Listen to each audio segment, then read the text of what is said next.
नारद जी के छठे प्रश्न, किस श्रेष्ठ ब्राह्मण को 8 प्रकार के ब्राह्मणत्व का ज्ञान है, का उत्तर। सुतरु ने कहा, विप्रवर, अब आप ब्राह्मण के 8 भेदों का वर्णन सुने।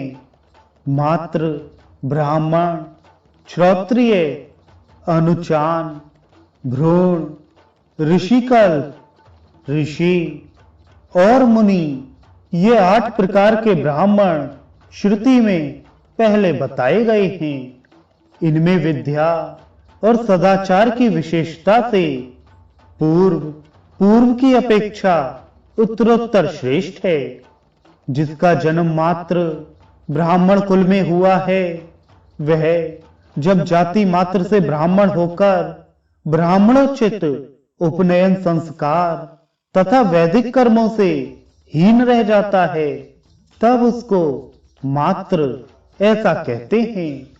जो एक उद्देश्य को त्याग कर व्यक्तिगत स्वार्थ की उपेक्षा करके वैदिक आचार का पालन करता है, सरल, एकांत प्रिय, सत्यवादी तथा दयालु है, उसे ब्राह्मण कहा गया है।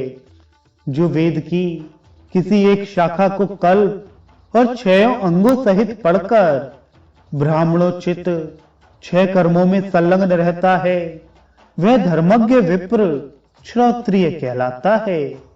जो वेदों और वेदांगों का तत्वज्ञ, पाप रहित, शुद्ध चित्त, श्रेष्ठ श्रोत्रिय विद्यार्थियों को पढ़ाने वाला और विद्वान है, वह अनुचान माना गया है।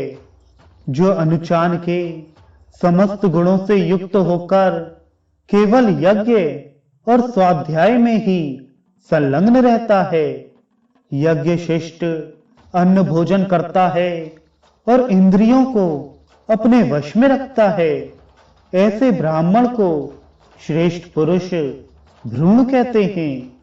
जो संपूर्ण वैदिक और लौकिक विषयों का ज्ञान प्राप्त करके मन और इंद्रियों को वश में रखते हुए सदा आश्रम में निवास करता है, वह ऋषिकल्प माना गया है। जो पहले ऊर्ध्वरेता होकर नियमित भोजन करता है, जिसको किसी भी विषय में कोई संदेह नहीं है, तथा जो श्राप और अनुग्रह में समर्थ और सत्य प्रतिज्ञ है, ऐसा ब्राह्मण ऋषि माना गया है। जो निवृत्ति मार्ग में स्थित संपूर्ण तत्वों का ज्ञाता, काम क्रोध से रहित, ध्यान निष्ठ, निष्क्रिय, जितेंद्रिय तथा मिट्टी और स्वर्ण को समान समझने वाला है, ऐसे ब्राह्मण को मुनि कहते हैं। इस प्रकार वंश, विद्या और सदाचार से ऊंचे उठे हुए ब्राह्मण त्रिशुक्ल कहलाते हैं। वे ही यज्ञ आदि में पूजे जाते हैं। इस प्रकार 8 भेदों वाले ब्राह्मणत्व का वर्णन किया गया।